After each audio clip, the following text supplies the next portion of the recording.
Hello everyone and welcome back. In this video I'm going to talk to you about Victoria Jones. She is the daughter or was the daughter of actor Tommy Lee Jones.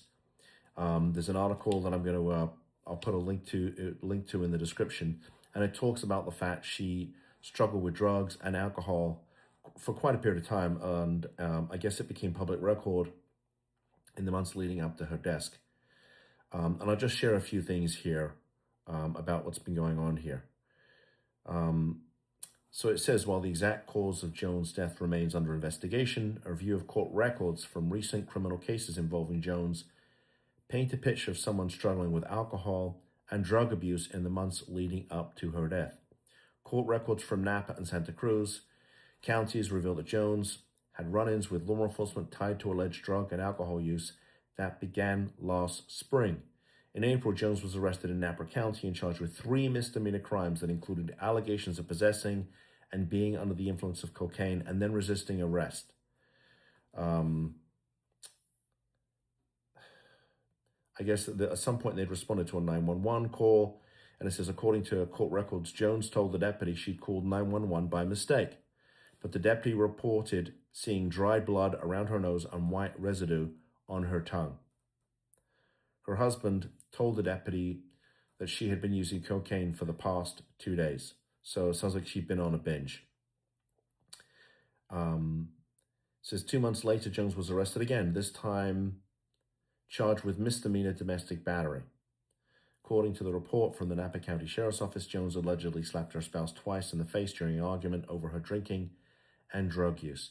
Now, look, I don't know all the facts of the case, and I'm not, this is not about judging anybody. I mean, if you call our office, I mean, we're here to give you options, right? This is a no judgment zone. If you want to have a conversation about saving a loved one, great, we'd love to have it. If you don't, that's fine too. I'm about giving you the information you need to decide if this is a good option for your family, which is why I put out all these videos, and they're just there, they're informational for you. So, again, and I've said this in other videos, substance use, behavioral health issues do not discriminate. Here you've got the daughter of, a well-known actor. Presumably she had access I would imagine there were resources available so she could get treatment. We don't know why she didn't. I know here in Florida, and we bring a lot of people here to Florida for treatment, including from California and other parts of the country, primarily because we have great laws down here that enable us to get somebody into treatment and keep them there long enough. But we also have really great treatment here. Since we cleaned up the industry, I mean, there's some really great places. But here's somebody who had, at least for as far as we can tell from the article, a period of time when she was using. The police were getting involved, and it's not unusual for the police to get involved. Remember, I've said one of the options is the state will take care of this for you, either through the criminal system or through the mental health system. And in my experience, and having been a state prosecutor here in Palm Beach County for a number of years, I can tell you, the state doesn't do a very good job of taking care of people with behavioral health issues. That's just the way it is. These are the types of things that can happen. And so here she is, she's 34. I mean, I have a stepdaughter who's not much younger than this. I have 5 nieces that are not much younger than this. Heartbreaking, just absolutely gut-wrenching. But I suspect that this isn't something that just happened overnight.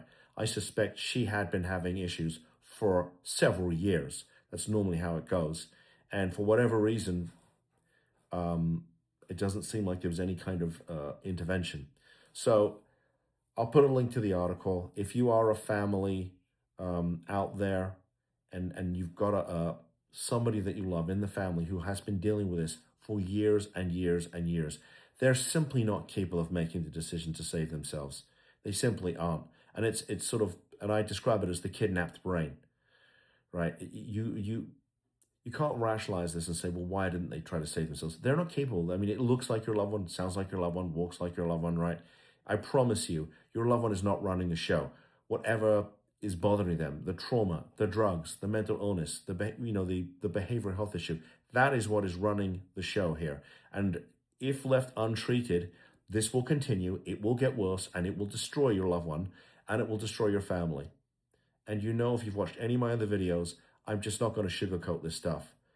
I'm just not. And if it offends you, I apologize. I'm not trying to offend anybody, but I want to tell you the truth. I want to tell you the truth so you don't have to get that phone call. And if you think it can't happen to you, I promise you it can.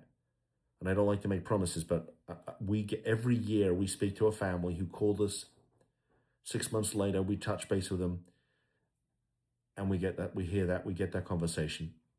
We lost her. I can't tell you how gut-wrenching that is. It breaks my heart.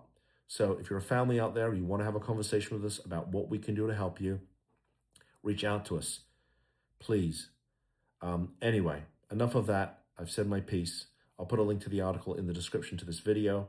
I appreciate you tuning in. If you like the content, I would love a thumbs up. If you have a question or comment, post it. I read all of them. I'll normally respond within 24 hours. And if you want more information like this, because I try to put out at least one, if not two videos a day, please subscribe to the channel. And with that said, thank you for tuning in. I will see you in the next video. Bye-bye.